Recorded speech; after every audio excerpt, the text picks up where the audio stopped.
Hey everyone, in this video I'll show you how to make a dragging system. We'll be making it so we can easily integrate it into any game we want. First I'll explain how to set up the model if you've got it from my Patreon. If you want to make the model from scratch, skip ahead to the timestamp on screen. Drag everything into their respective containers.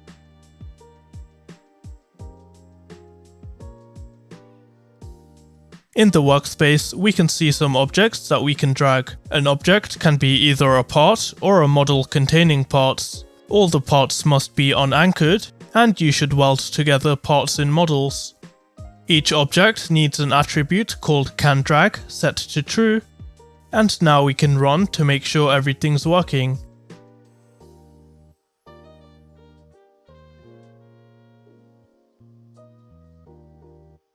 Before we begin, drop any video ideas in the comments, or join the Discord server and send them there. First we'll set up a basic structure. We'll have a script that controls the server, and a script that controls the client. Then we'll have modules in the replicated storage that both the server and client can use, and a folder for remote events and remote functions. In the server storage, we'll have modules only the server will use. Let's also make the objects we want to drag. First I'll create a part that we can drag. And I also want a model. We should be able to drag both the part and the model without any issues. For the model, you should set its primary part to the part at the center of the model. Let's add another part in the model.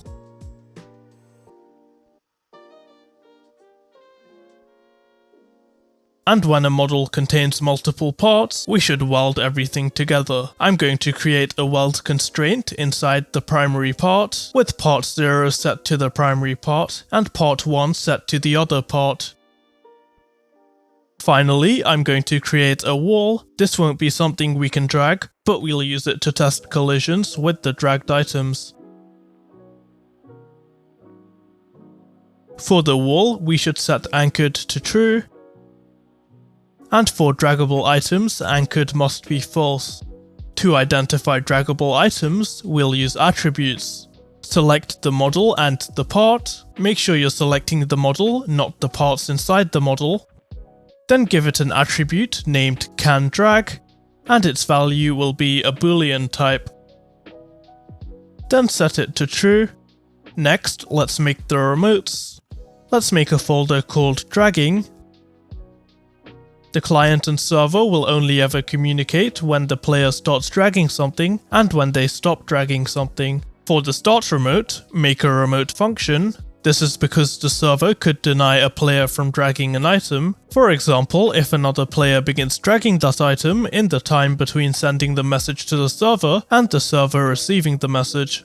And for the end remote, we'll just make a remote event. Now create a modules folder called dragging. Inside, we need a module script called constants. This will store some values to make it easy to edit them later on.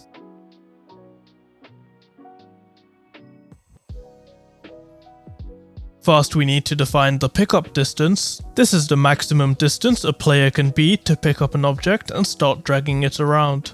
And let's define a more lenient version that we'll use on the server to account for any delays. Then we have the drag distance, which is the maximum distance the object can be from the player while dragging it around. So if we have a larger pickup distance than the drag distance, then the object will move closer so it's within the drag distance.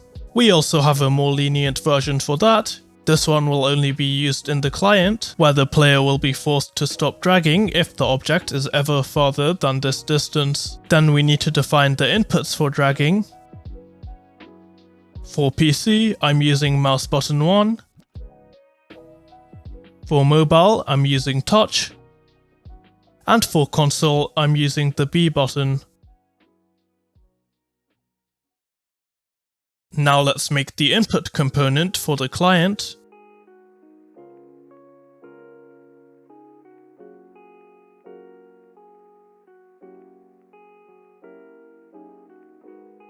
we'll use the user input service to detect input.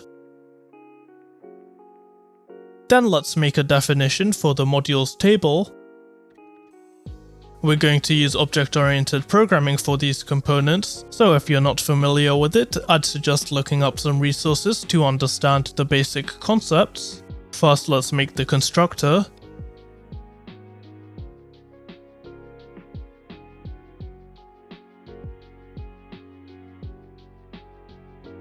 We'll have a table called inputs that will store the inputs being listened for. Next, we need a function to add inputs that the script should listen for. It'll take the name identifying this set of inputs and a list of inputs.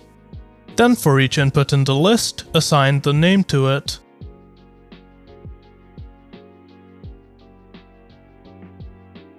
Back in the constructor, let's listen to input began and input ended. For input began, we want to return if processed is true. This means the input has already been responded to, for example if the player was clicking on a button. Then let's look up the input object. We need to look for either a matching keycode or a user input type.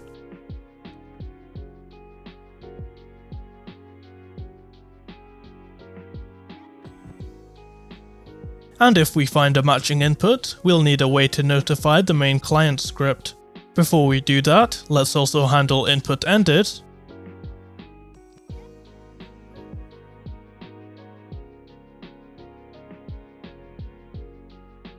This time we don't care about processed. This is because a player could, for example, open the menu by pressing escape, then release their mouse where processed would be true, and the player would be stuck dragging whatever objects they were dragging before opening the menu. We'll simply do the same lookup for the input object. To notify the main client script when an input is pressed, we'll use the observer pattern. This pattern simply allows different sections of the code to listen for certain actions or events that we can manually fire. We'll make a separate module for this so we can have other components inherit it. We'll have a separate module for this so we can have other components inherit its properties.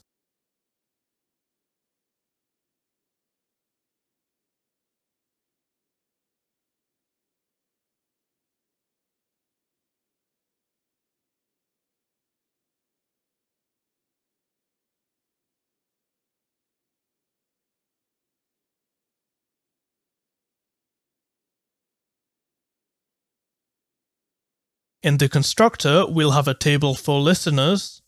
Then we have 3 operations we can perform. We can call add to create a new channel with the name provided. We can call subscribe to start listening to a specific channel. And we can call fire to notify all listeners for a specific channel. In add, we simply assign a table for name.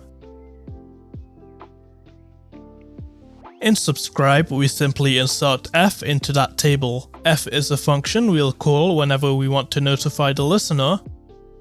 In fire, we simply iterate over the listeners for this channel and call each listener function. The 3 dots here means that this function can receive any number of arguments, and so we'll pass those number of arguments to the listener function. And now we can head back to the input component.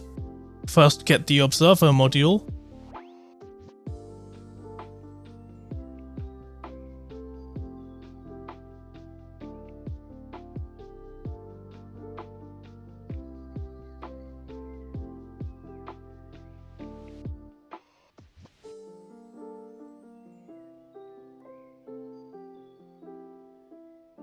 Then let's set up the inheritance.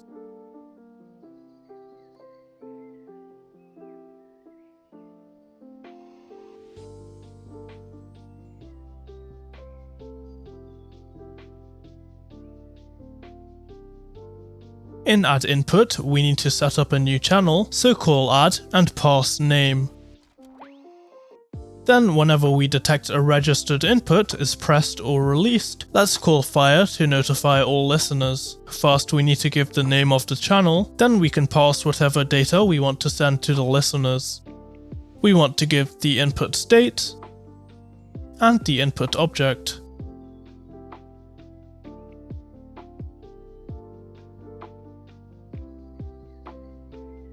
Now let's put this together in the main client script. First, get the dragging constants module and input client module.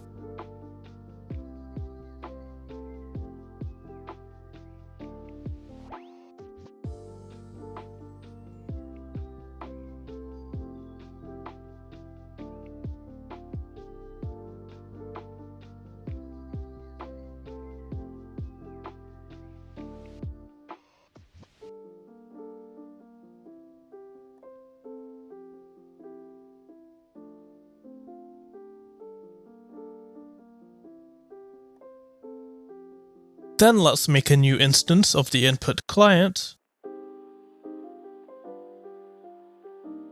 And let's add all the dragging inputs.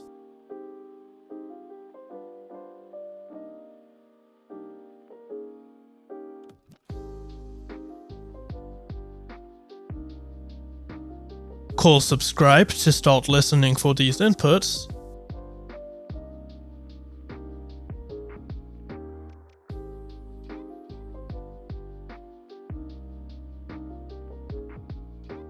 And check if the input state is begin or end.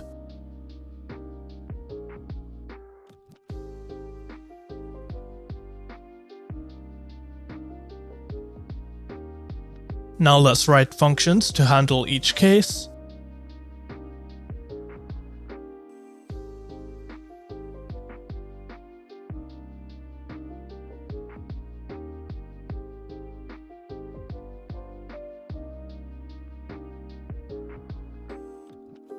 And inside I'll just write some print statements.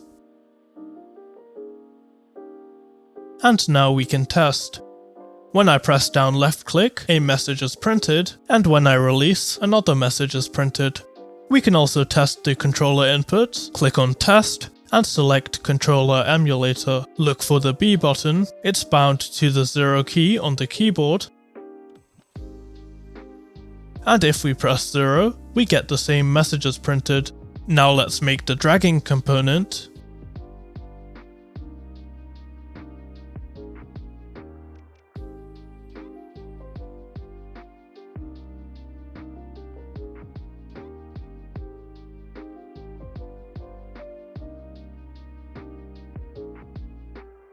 We'll give the constructor the character and the camera.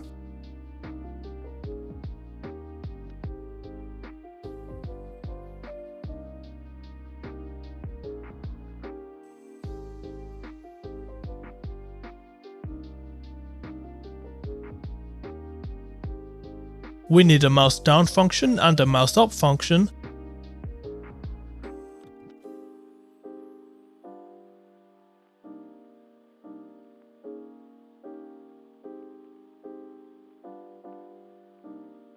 And we also need an update function. Let's just print a message. This function will be called frequently and we'll use it to update the object the player is currently dragging, or to check if the player's mouse is hovering over an object that can be dragged. Back in the main client script, get the run service.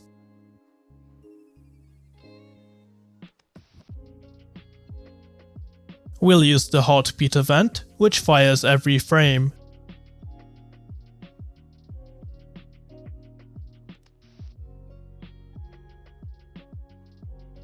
Gets the dragging client module.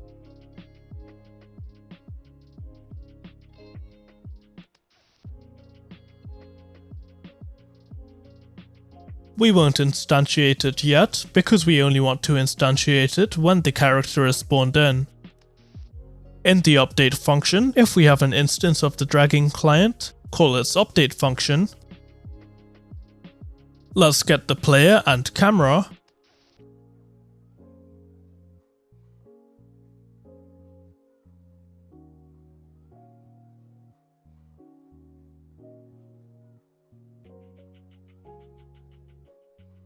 Now let's handle when the character spawns.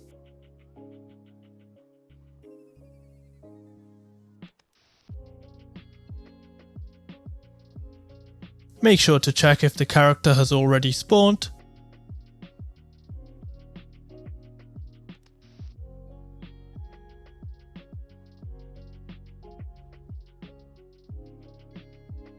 And inside we can handle when the character dies.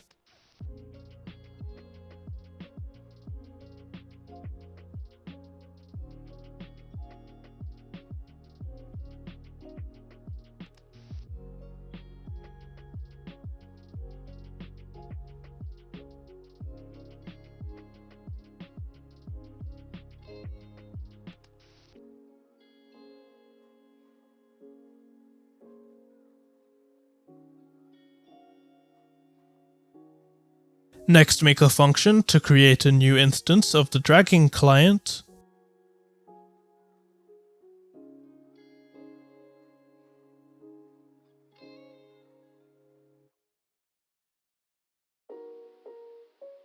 When we create a new instance, we should remove the existing one.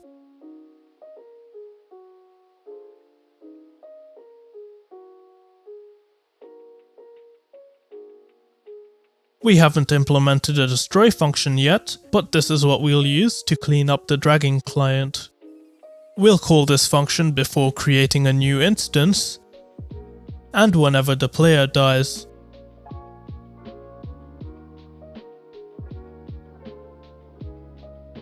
In the dragging client module, let's add the destroy method. For now, let's just print a message. Now run the game. We can see update is printed repeatedly.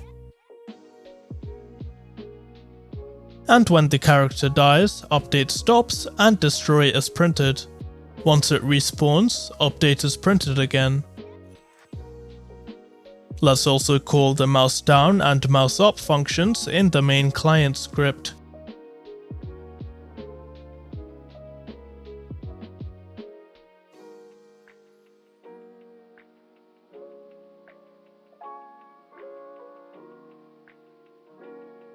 When update is called, we want to find what object the mouse is over. We'll need a mouse utility module.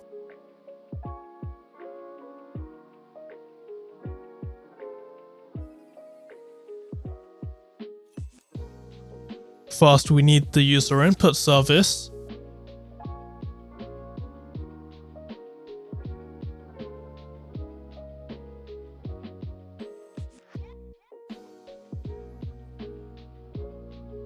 Let's make a function that gets the position of the mouse on the screen.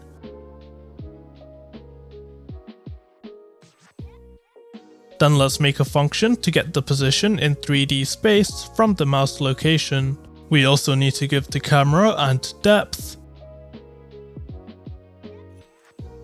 We'll use the viewport point to array function and return the origin.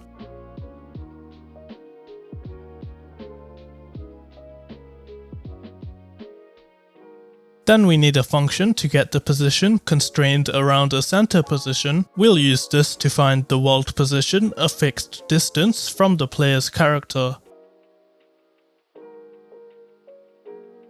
First, get the position of the camera. Now we can get the world position.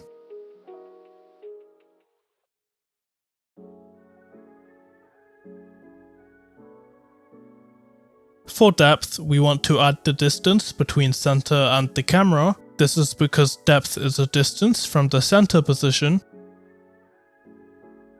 Let's get the direction of the mouse, which is simply a unit vector from the camera position to the world position. And we also need a vector from the camera position to the center position. Then get the dot product of to center and mouse direction. This will tell us how far towards the mouse we need to go from the camera to be as close as possible to the center position. Now we have two cases. If the distance to the center is bigger than depth, we should move closer to the center position.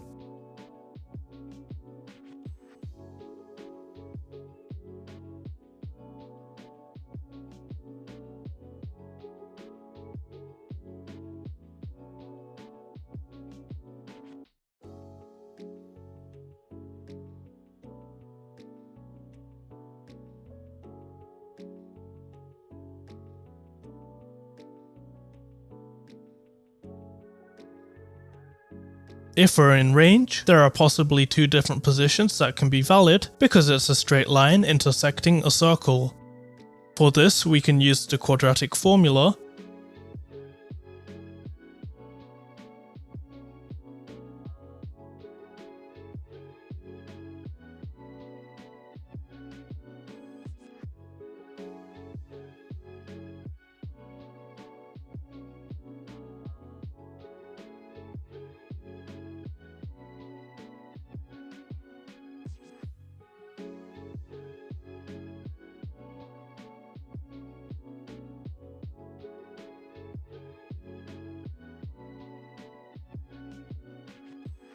We want to take the point farther away from the camera, so add the discriminant.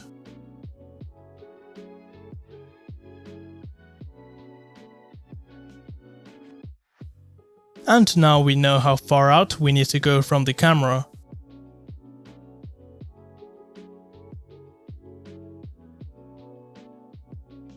Let's return it. Head over to the dragging client module. Let's first get the dragging constant module and mouse utility module.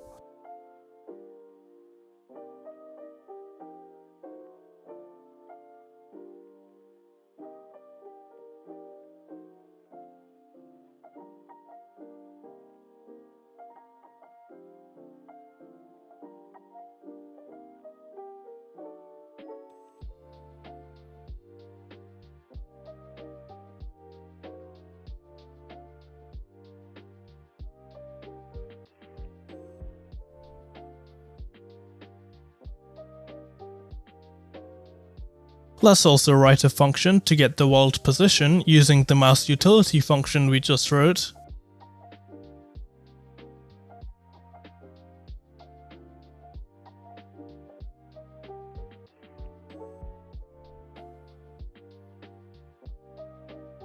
For the center position, we're using the camera's focus property. This is the point where the camera is focused on, so when you zoom your camera in and out, this is the position we're zooming towards. We could also use the character's head, which is in a similar position, but the position of the head can be affected by animations, which would cause inconsistent behavior.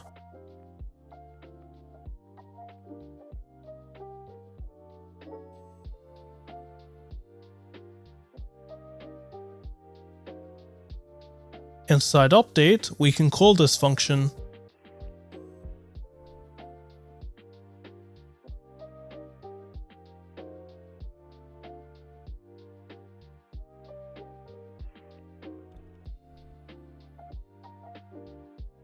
Find what object the mouse is hovering over, we have to raycast to this position, so let's make a function to do the raycast.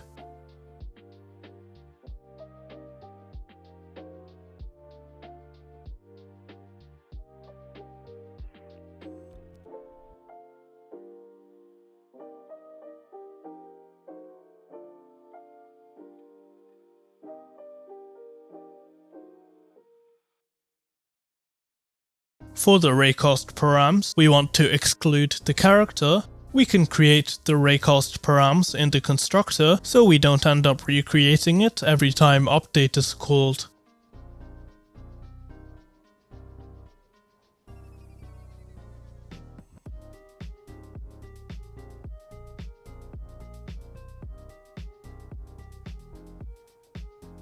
And then we can use it here. Now let's call raycast in update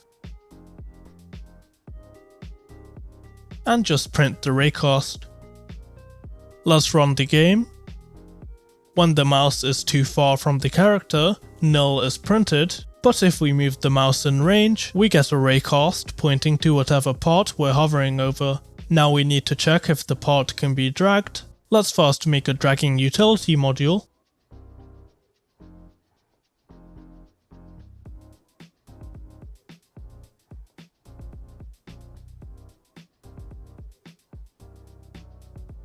This getTarget function will take a part and return the draggable object if one can be found. We need this because some of the draggable objects are models, and a raycast will select a part inside the model, not the model itself.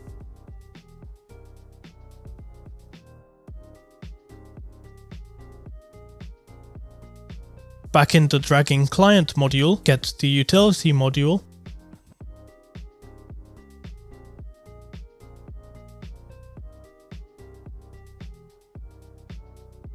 After raycasting, check if the raycast hit something. If it did, we can try to get the draggable object from it. And if we found a draggable object, let's print it. Now run the game. When we hover over these regular parts, nothing is printed anymore. But when we hover over these parts, the part's name is printed.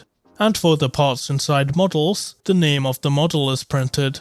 Now let's set up the highlight object. In the dragging utility module, make a function to create the highlight.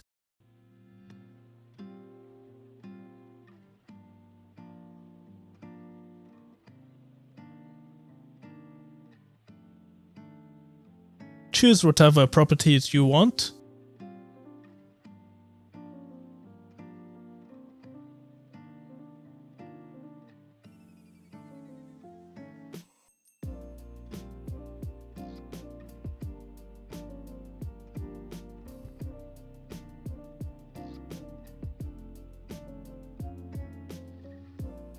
And then return the highlight.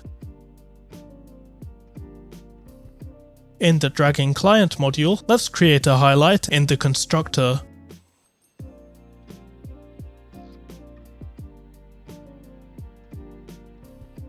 And in update, we can parent the highlight to target. Let's run the game. Now a highlight appears on whatever object we're hovering over. But if we respawn, the highlight won't disappear.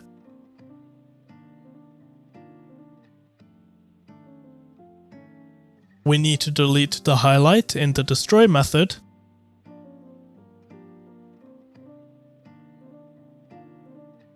And now it's fine.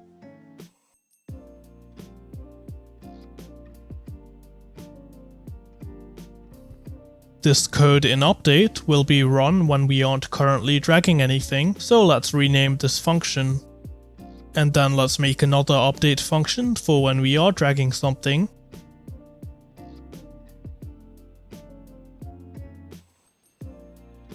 And a regular update function that will call one of these two.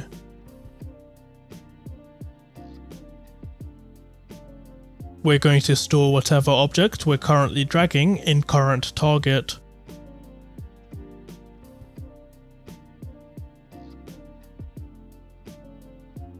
Now make a function to start dragging an object. It'll take the draggable object and the input object. Let's just print the target. Go to the mouse down function. Here we can call start dragging. We can get target by looking for the highlight's parent. Before that, we should return if the highlight isn't parented to anything, meaning the player isn't hovering over a draggable object. And we should also return if the player is already dragging something. Now let's run the game. When we press down the mouse button, the message is printed. Now we're going to handle communication with the server. First head over to the dragging utility module. We need a function to get a part from a target. This is because target could be either a part or a model.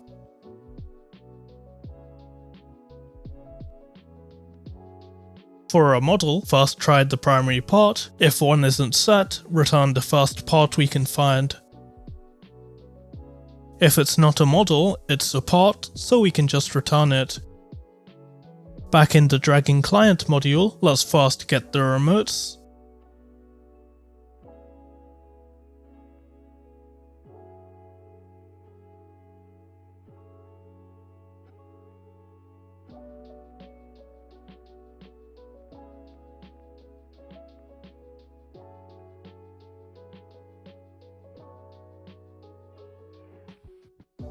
In start dragging, we can send a message using start remote.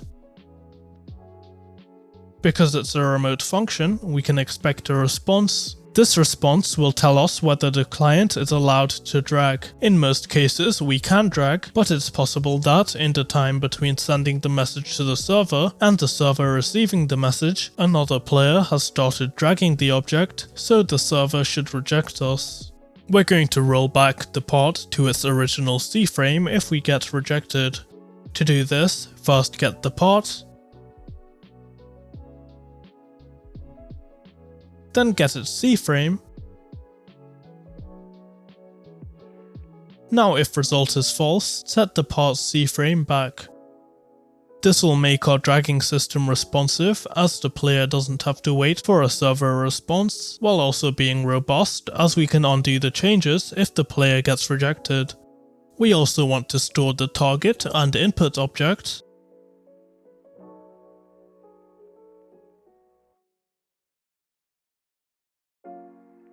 Then let's make a function to end the dragging.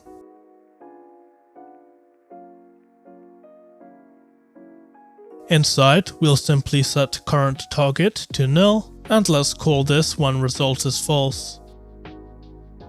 Let's also call this in mouse up. First check if current target is valid, meaning the player is dragging something. If they aren't, we should return.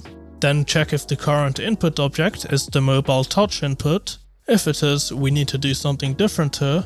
Mobile users can have multiple fingers on the screen at one time, so we could be detecting multiple different touch inputs all at once. So what Roblox does is store the input object for the touch input, and so when the same touch input ends, the input object given for input end is equal to the input we got from input began. So if they aren't equal, let's return, because it means a different touch input stopped. This means the player won't stop dragging if they let go of the thumbstick, for example. Then call end dragging and fire the end remote. Now we need to respond on the server. Let's make a dragging component for the server.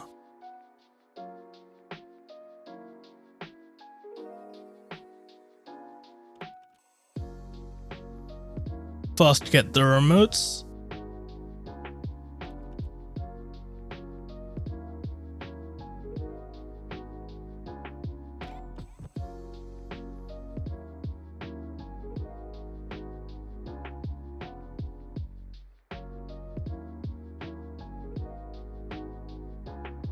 We also need the dragging utility module.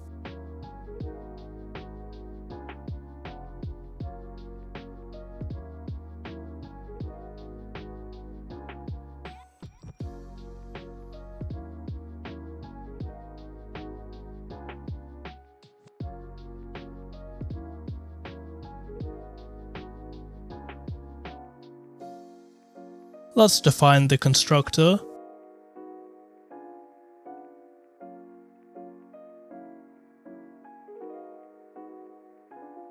And also a start method that will set up the connections for the remotes.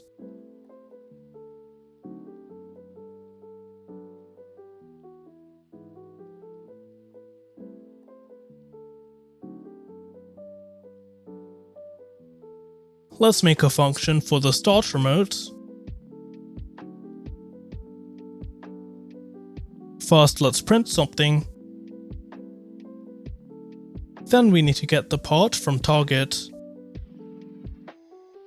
and give network ownership to the player. This means any changes the player makes to the physics of the object will be shown to every other player. And finally, return true, meaning the player's request was accepted. Right now we aren't doing any validation, so false will never be returned, but we'll do that soon. In the start remote function, let's return the result from start dragging.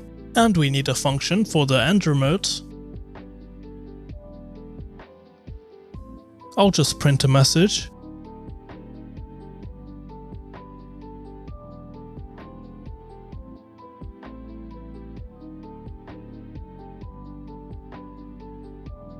Now go to the main server script, get the server storage modules,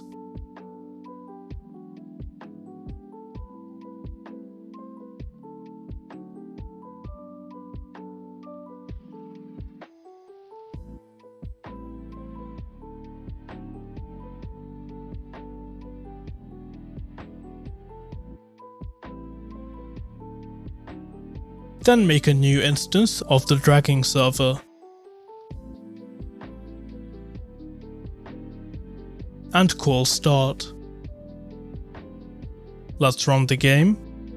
When we click on the part, the server prints a message. And when we release the mouse button, the server prints again. Now we need to move the object. We'll be using align position and align orientation because they allow physics interactions such as collisions. In the dragging utility module, make a function to create the align position and align orientation. Start by getting the part. Create the attachment.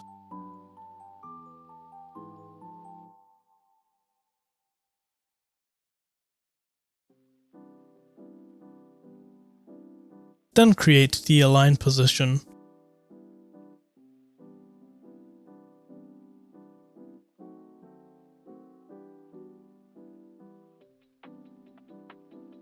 Set its initial position to the part's current position, and its mode will be one attachment.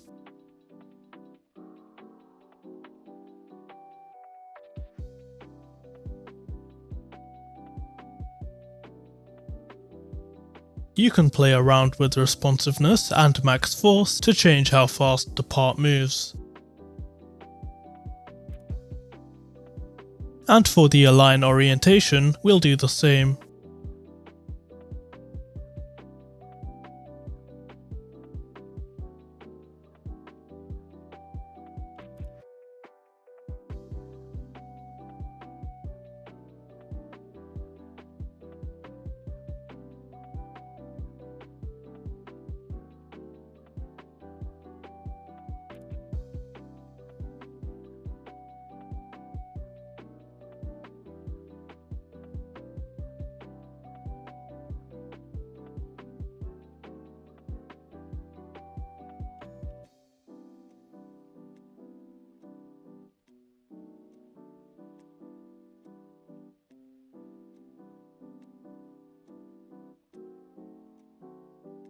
Head over to the dragging client module.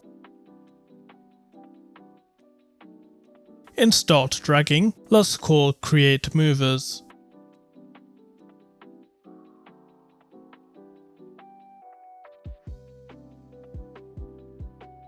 Now in update target, get the part.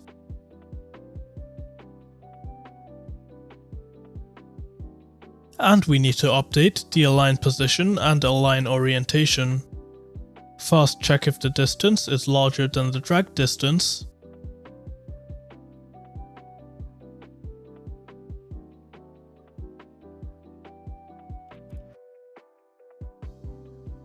Make sure you're using the lenient version so there's a buffer before stopping the dragging. Call end dragging and fire the end remote. Then return. Let's get the world position.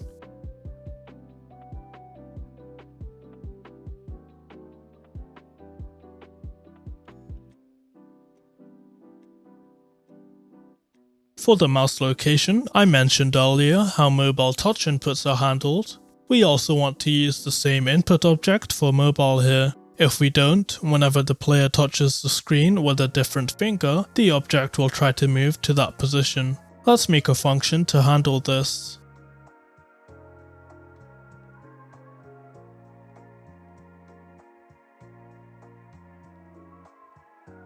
Check if the type is touch.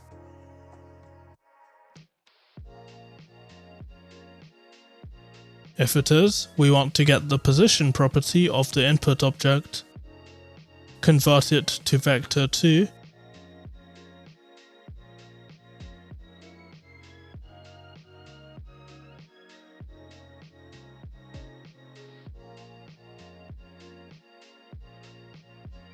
Otherwise, let's just call the mouse utility's getMouseLocation function.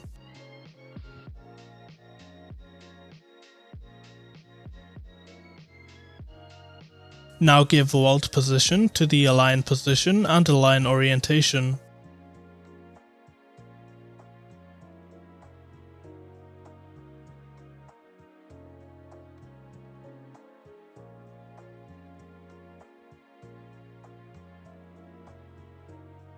Let's test this. And now we can move the object around. After we release the mouse button, it's still floating in the air, so we'll handle that next. But first, let's also test with mobile. To do that, go to Test and select Device Emulator. Pick any mobile device from this list, and then play the game. When we drag an object, notice how it's not on the cursor. That's because we need to account for the size of the top bar. In the dragging client module, get the GUI service.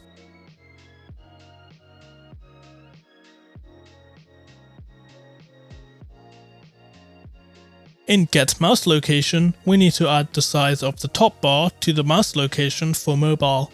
And now if we run the game, it should be fine. Now let's handle dropping the object after we stop dragging. In the dragging utility module, make a function to delete the attachment, align position, and align orientation.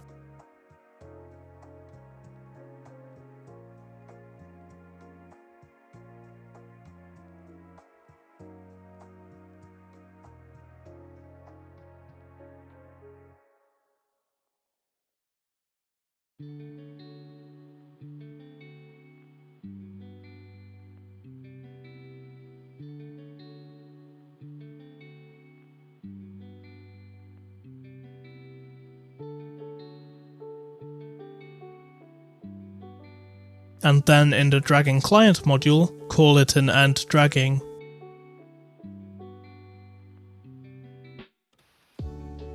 Run the game. Now it drops when we let go of the mouse. There is still one more thing we should do. Right now, if we flick our mouse really fast while dragging and suddenly let go of the object, it'll be flung far away. This is because after we stop dragging, the part still maintains its velocity. In Destroy Movers, we can also set the assembly linear velocity to 0.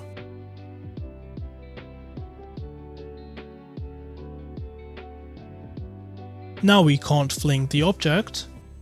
There's still an issue with moving the object around. If we push the object on some surface like the floor or a wall, it starts to shake.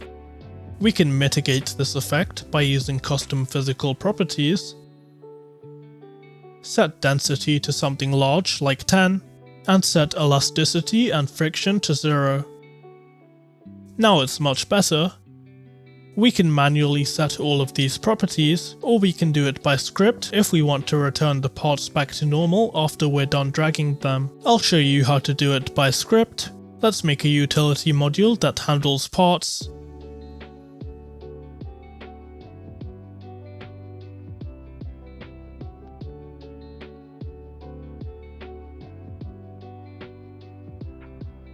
We need a function to set a part's custom physical properties.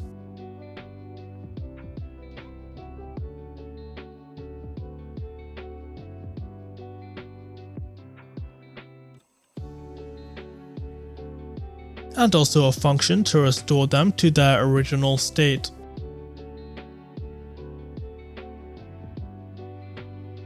We'll need to store the original physical properties in a table.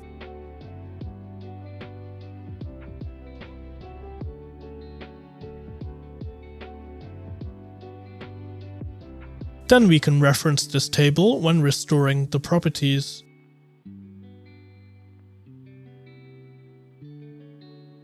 Make sure you remove the parts entry in the table so the table doesn't get too large. Now head over to the dragging utility module.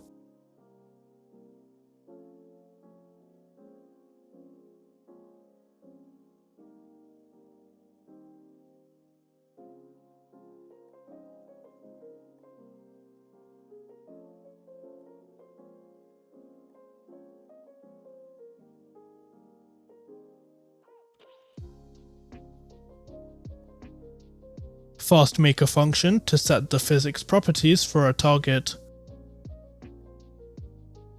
And we want to make sure we apply all these properties to every part inside the target.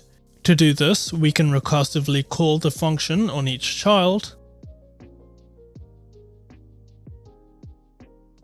And before that, check if target is a part. If it's a part, call set custom physical properties. Give 10 for density, 0 for friction and elasticity, and 1 for friction weight and elasticity weight. Let's do the same for restoring the physical properties.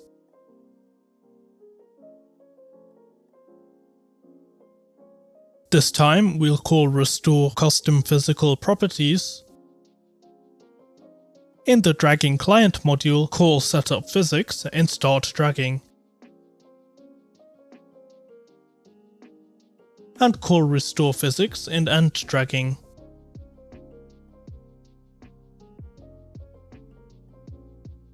We should do the same in the dragging server module so other players see the same thing.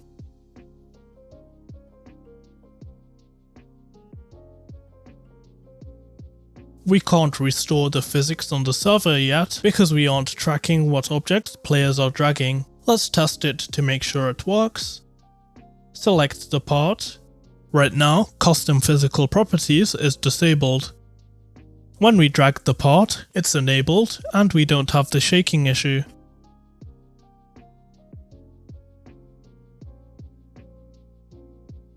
Now we're going to track who is dragging what. We can do this using object values. In the dragging utility module, make a function to get the dragging value if it exists.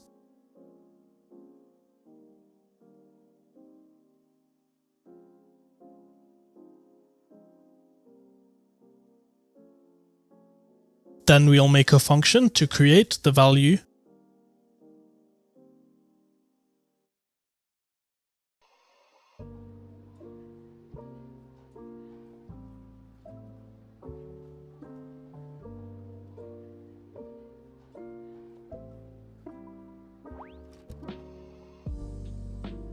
And then a function to check if the target can be dragged.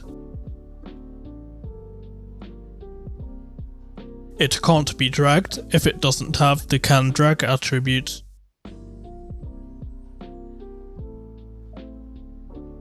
And it can't be dragged if it's being dragged by another player. To check this, try to get the dragging value.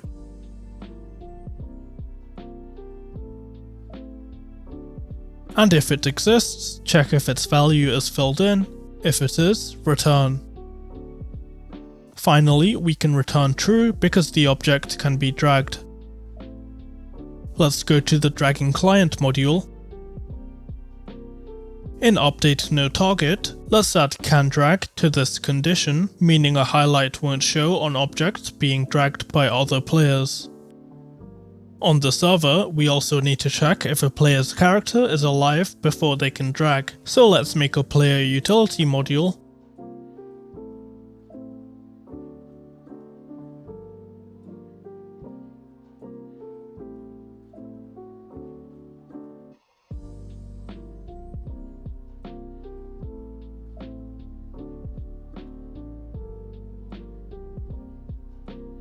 First check that the character exists.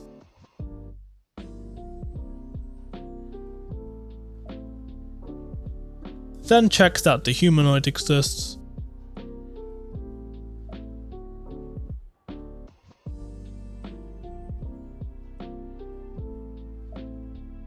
Finally, check that the health is greater than 0.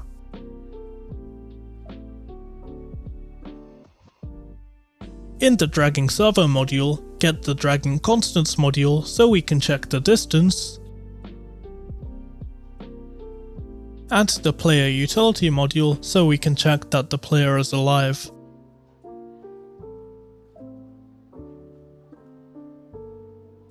In start dragging, return if the character isn't alive.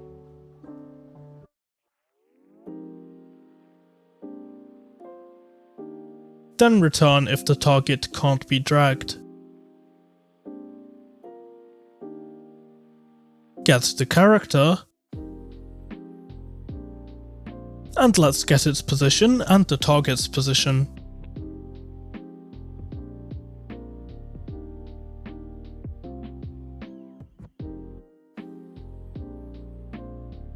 Then get the distance,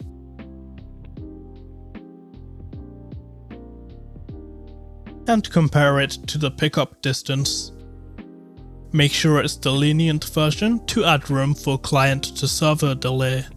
Now we need a dragging value from the player's character. First, try to find an existing one. If we can't find one, create a new one. Check if it already has a value, meaning the player is already dragging something. Then get the target's value.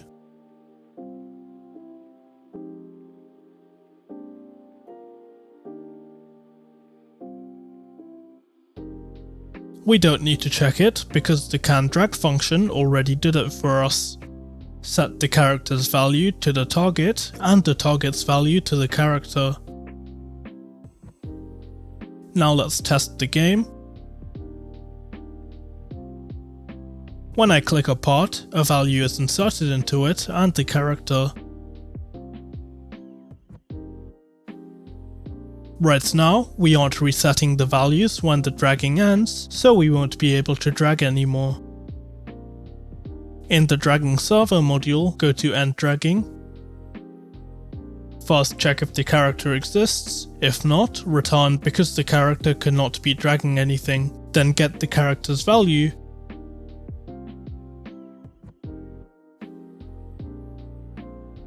If it doesn't exist, return for the same reason.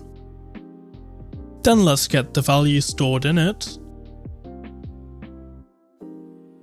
If there is a value, it means they are dragging something. Get the target's value.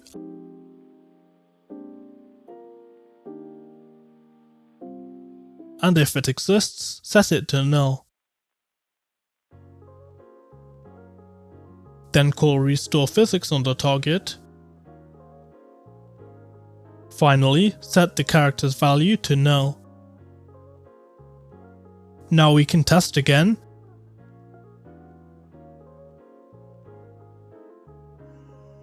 And the values are set to null when we stop dragging.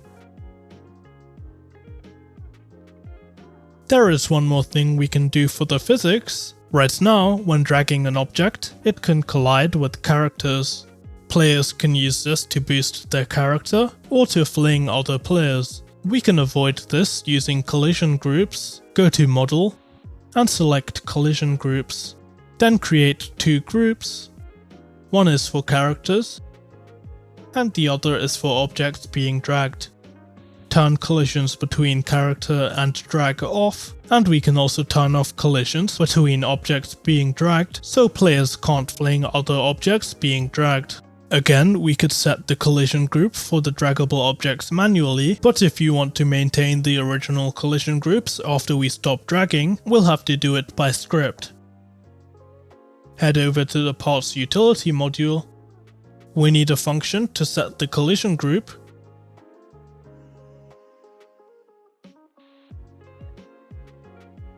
And one to restore it.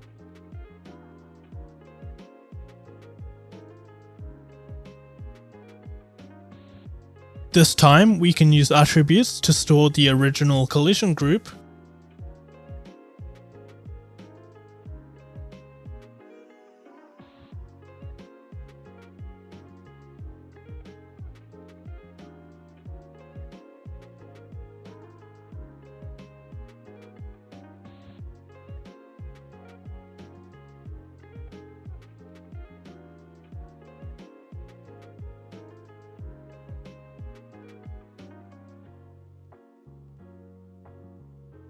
Now go to the dragging utility module. In setup physics, also call set collision group.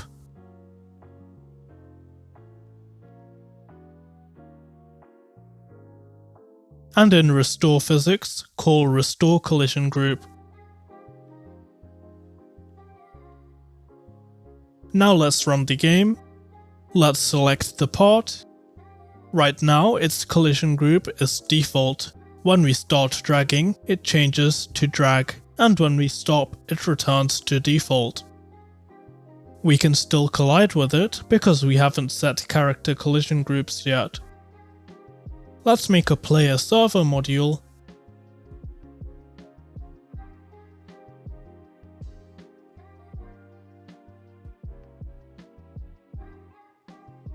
We need the parts utility module.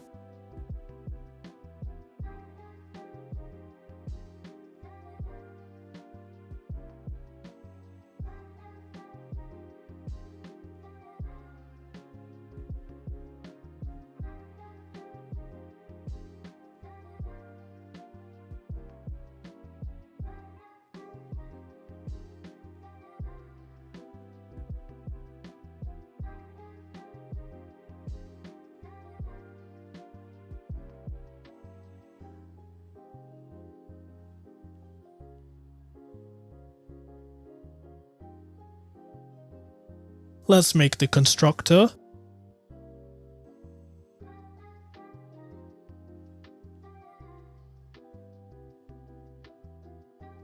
And also give it a start method like the dragging server module. In here, we'll listen to the player added event. Let's make a function for this.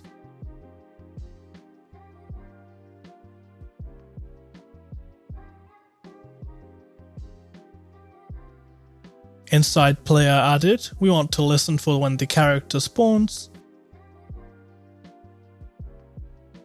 Let's make another function for this.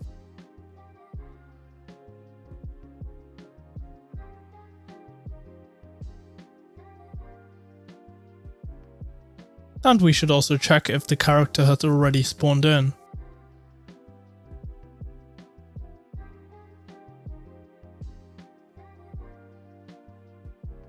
Inside character added, iterate over each descendant and set its collision group.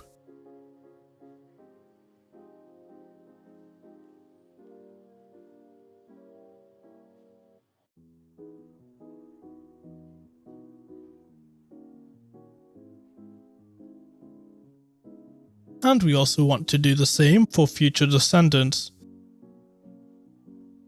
Let's move this into a separate function.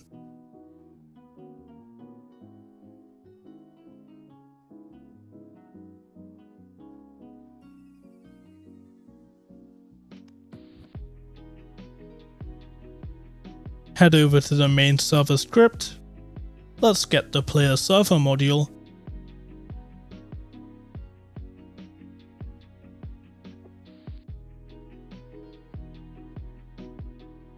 And let's create a new instance.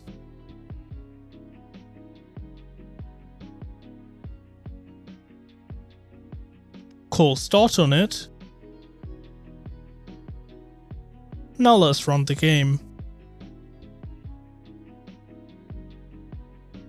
We can see the parts in our character have their collision group set.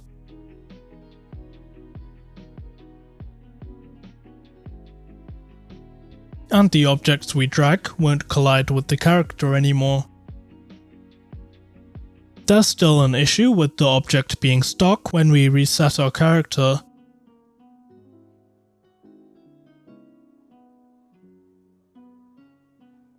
That's because we aren't ending dragging when the character dies. Go to the dragging client module. In the destroy method, check if there's an object being dragged, then call end dragging.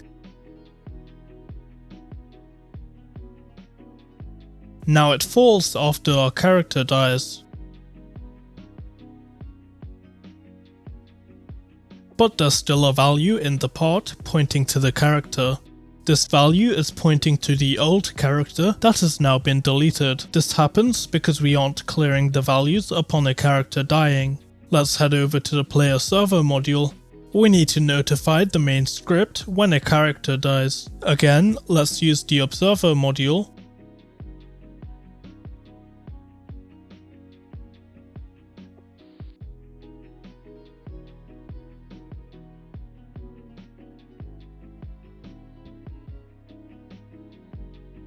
Now in the constructor, let's create a channel called died. In character added, let's fire died on the died event.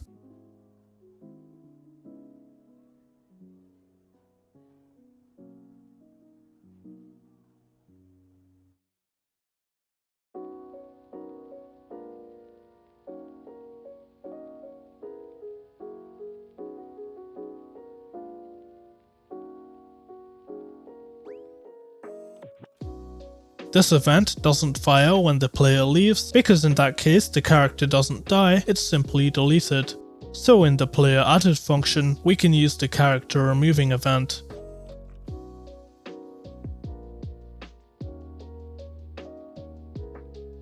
And we'll do the same here. In the main server script, let's subscribe to died.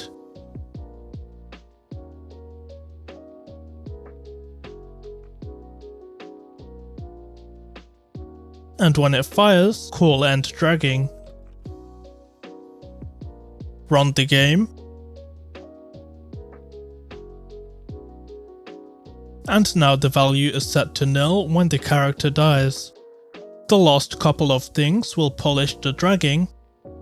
Right now, when we get close to a part and drag it, the part is pushed outwards. That's because the script is trying to maintain a fixed distance from the character, which is the drag distance in the dragging constants module. We should instead have it maintain the current distance when we start dragging. In the dragging client module, in start dragging, let's store the distance. We want to make sure it's not greater than the drag distance.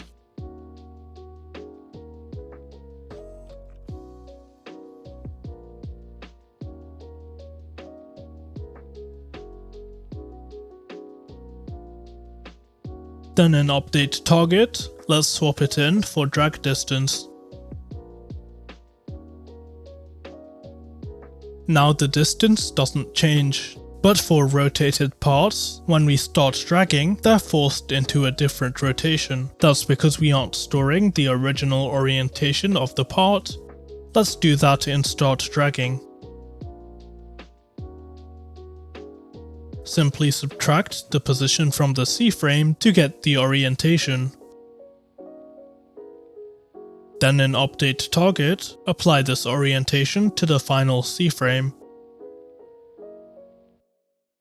Now it maintains its orientation, but if we have it collide with the wall, we'll see the part changes orientation, but then it snaps back to its original orientation. If we don't want this snapping back behavior, we can stop it by simply updating self.cframe.